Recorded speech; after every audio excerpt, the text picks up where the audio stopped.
আসসালামু আলাইকুম। আজকে আমরা যাচ্ছি সোনারগাঁও ভিজিট করতে। তো এটা হচ্ছে আমার দ্বিতীয়বারের মতো সোনারগাঁও যাওয়া। চলুন আপনাদেরকে আমার সাথে নিয়ে যাই। Let's go.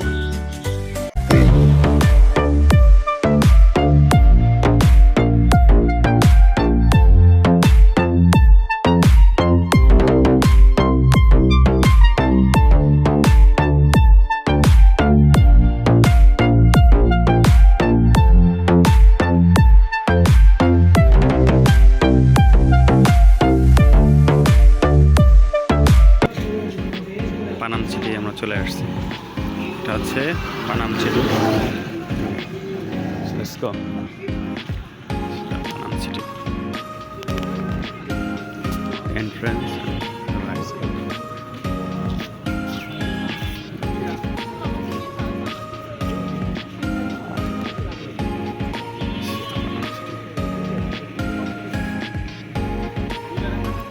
আসসালামু আলাইকুম। আমি এখন আছি পানাম সিটিতে।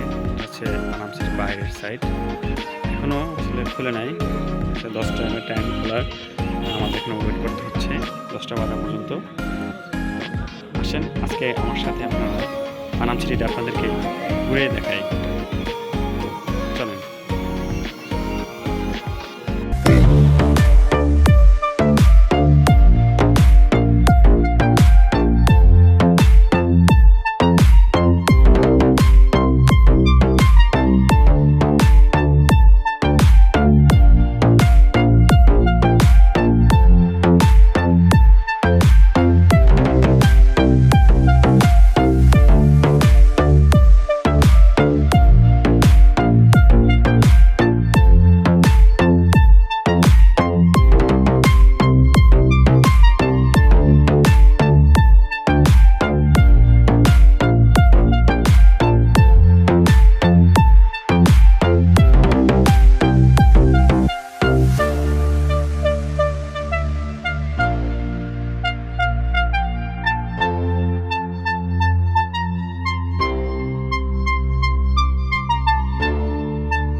হচ্ছে টিকিট কাউন্টার।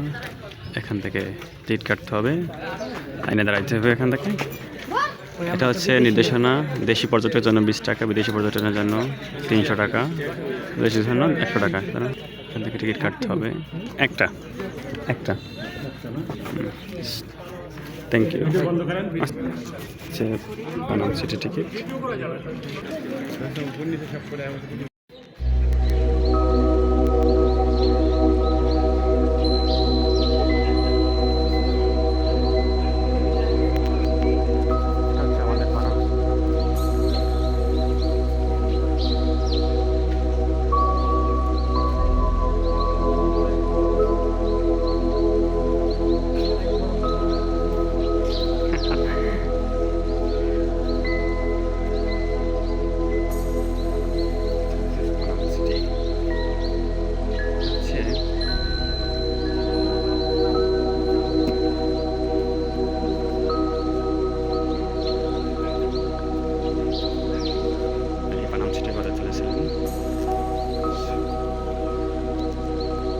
তাদের উপসময়ের জন্য এই পানাম সিটিটা গড়ে তুলেছিল।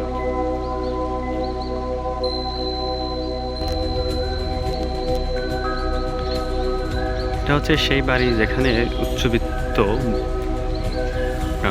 ব্যবসায়ীরা, মুসলিম ব্যবসায়ীরা থাকতো।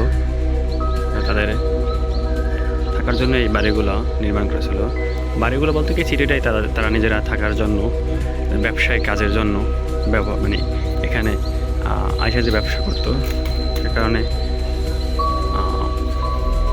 তাদের থাকার জন্য এই সিটিটা তৈরি করছিল। এটা হচ্ছে সোনারগাঁও শহরের যে সিটিটা আছে, সোনারগাঁও সিটিটা একেবারে পাশেই এটা এই পানাম সিটিটা তারা তৈরি করছিল। এখানে প্রত্যেকটা দেয়ালে মিশে আছে সেই 70 বছরের পুরানো ঐতিহ্য, স্মৃতি। এখানে সেটার সময় কত না জাঁকজমক ছিল, এখানে মানুষের আনাগোনা ছিল, কত বড় বড় ব্যবসায়ীরা এখানে তাদের এখানে বসে তাদের যে মসৃণ ব্যবসা তারা এখান থেকেই পরিচালনা করত, যেটা তৎকালীন সময় পুরো বিশ্বের কাছে একটা পরিচিতি লাভ করে। পুরো বিশ্বের কাছে বাংলার যে পরিচিতিটা সেটা হচ্ছে এখান থেকেই আসলে বিস্তৃতি আসলে শুরু হয়। কারণ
হচ্ছে সেই ঐতিহ্যবাহী কাশীনাথ ভবন। 1303 সালে এটা তৈরি করা হয়েছিল। আপনারা এখন দেখছেন আমার পিছনে যে বাড়িটা আছে এটা হচ্ছে কাশীনাথ ভবন, পানাম সিটির সেই ঐতিহ্যবাহী ভবন এটা।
আমি এখন আছি পানাম সিটির একেবারে শেষ প্রান্তে, বলতে গেলে একেবারেই শেষ প্রান্তে। এটা হচ্ছে পানাম সিটি।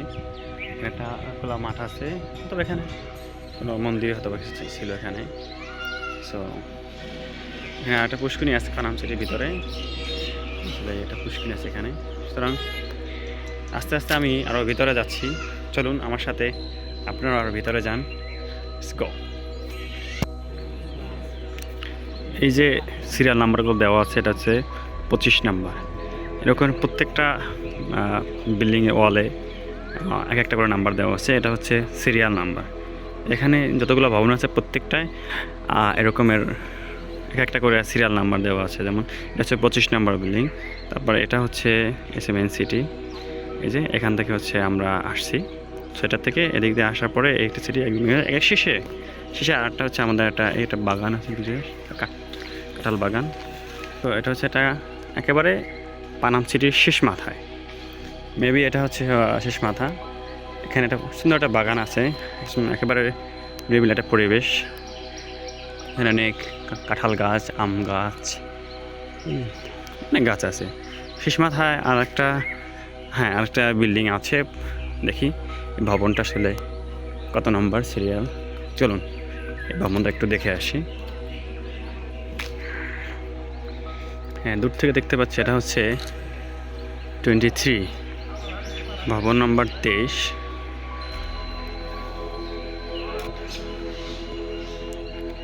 এটা হচ্ছে শেষ মাথা, একেবারে 23 নম্বর ভবন পানাম সিটির একেবারে শেষ মাথায়। এটা 23 নম্বর ভবন। এটা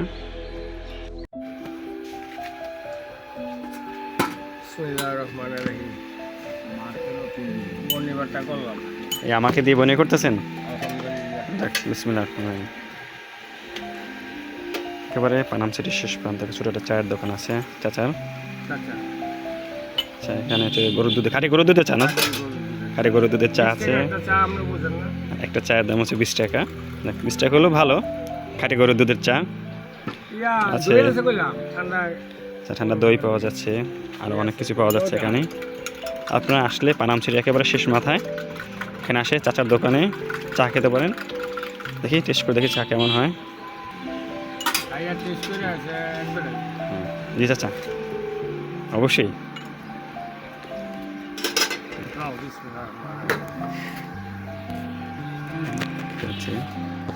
দোকানের চা, চাচার দোকানে পানাম সিটির ভিতরে চা, দুধ চা। চলুন ট্রাই করে দেখি চাটা কেমন লাগে। সো আমি আছি এই যে চাচার দোকানে, দোকানে দুধ চা ট্রাই করতেছি। আপনারা আসলে এখানে চাচার দোকানে দুধ চা ট্রাই করতে পারেন। তো চলুন আমার সাথে চা ট্রাই করি, পানাম সিটি ঘুরে দেখি আর আছে দুধ চার স্বাদ নেই।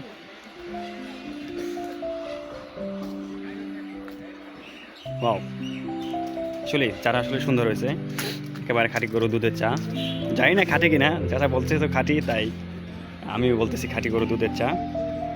সো এখানে আসবেন, পানাম সিটি আসলে এই চাটা অবশ্যই সবাই ট্রাই করবেন। সো চলুন চা খাই আর হচ্ছে এই সৌন্দর্য উপভোগ করি। যে পানাম সিটি একেবারে শেষ মাথায়, ভবন নাম্বার 23, এটা রয়েছে পাশেই। এখানে শেষ গেটে একটা চাচার দোকান আছে চায়ের। চা খাই, দেখি কেমন লাগে।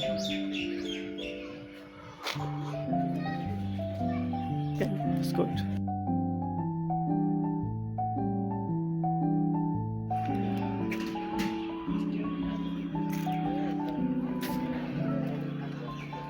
চা খেতে খেতে পানাম সিটি, কি দারুণ, যেমন ওয়েদার, সুন্দর একটা ওয়েদার আছে আজকে। আর এই ওয়েদারের সাথে একটা চা যায় অবশ্যই। একটু গরম, তবুও চায়ের স্বাদ বুঝেন, গরমের চা আরও বেশি ভালো লাগে। চা খেতে খেতে এই পানাম সিটি সম্পর্কে একটু জানি আমরা। পানাম সিটি মূলত হচ্ছে সোনারগাঁও, প্রাচীন রাজধানী, বাংলার যে প্রাচীন রাজধানী সোনারগাঁওয়ের পাশেই, একদম পাশে এই পানাম সিটিটা অবস্থিত। এটা হচ্ছে প্রাচীনকালে উচ্চবিত্ত যে ব্যবসায়ীরা যেগুলো ছিল, মসৃণ ব্যবসায়ী যারা ছিল, তারা হচ্ছে এখানে এই রাজধানীর পাশে থাকার জন্য, একটা ভালো একটা পরিবেশের জন্য এই পানাম সিটিটা তারা তখনকার গড়ে তুলছিল এটা। তারা উচ্চ যে ব্যবসায়ী ছিল, মানে সবচেয়ে ধনী ব্যবসায়ীরা, তারা পানাম সিটিটা তখন তৈরি করছিল। এখানে মূলত তারা থাকতো এবং থাকার পরে এখানে তারা ব্যবসা বাণিজ্য করতো, মুসলিম ব্যবসা বাণিজ্য করতো। এবং হচ্ছে ইউরোপীয় যারা ছিল, যারা বণিকরা যারা আসতো, আশা করি এখানে ব্যবসা করার জন্য থাকার কোনো জায়গা ছিল না। তারা এই সিটিটা তৈরি করার কারণে তারা এখানে থাকার পরে এখান থেকে এই বিজনেসটাকে আসলে বিজনেসটা করতো তারা। আর এখান থেকেই মূলত বাংলার যে মসৃণ যে কাপড় যেটা আছে, ওটা পুরো বিশ্বে পরিচিত লাভ পায়। সুতরাং এই সিটিটা গুরুত্ব আসলে বাংলার ইতিহাসে অনেক অনেক অনেক অনেক গুরুত্বপূর্ণ একটা ইতিহাস এখানে। সুতরাং আপনারা যদি কেউ সোনারগাঁও আসেন, অবশ্যই পানাম সিটিটা ভিজিট করবেন। এখানে মূলত অনেক মানুষ আসে ভিজিট করতে। এখানে ফরেনাররা আসে, লোকাল যারা আছে আমরা তারাও অবশ্যই আসে। এটা আমার প্রথমবার পানাম সিটিতে আসা। তো অবশ্যই খুব একটা ভালো একটা পরিবেশ, এখানে সবুজ মনোরম একটা পরিবেশ। আপনারা আসলেও অবশ্যই পানাম সিটিটা ভিজিট করে দেখবেন। এখানে পিসফুল একটা এনভায়রনমেন্ট। আর এখানে আসলে এই বিল্ডিংগুলো যে আছে, আসলে এখানে আসলে যে প্রাচীনকালের যে শিল্পীদের যে কারুকার্য ছিল, আসলে কত সুন্দর করে, কত বছর আগে কত সুন্দর করে এই বিল্ডিংগুলো তৈরি করছে। আসলে আমরা এখন যদি ধারণা করি, একটা বর্তমানের সাথে তুলনা করলে আসলে তখনকার সময়ের যে স্থাপত্য শিল্পীটা আসলে অনেক গুণ বেশি ভালো ছিল বা অনেক সুন্দর ছিল। তো এটা হচ্ছে পানাম সিটির, যদিও আমি ভালো করে বলতে পারিনি, ইতিহাস সম্পর্কে ভালো আমি জানি না, চেষ্টা করতেছি আপনাদেরকে জানানোর জন্য। তো অবশ্যই আপনারা গুগল করলে আমার থেকে বেশি ইনফরমেশন পাবেন পানাম সিটি সম্পর্কে। সো ধন্যবাদ।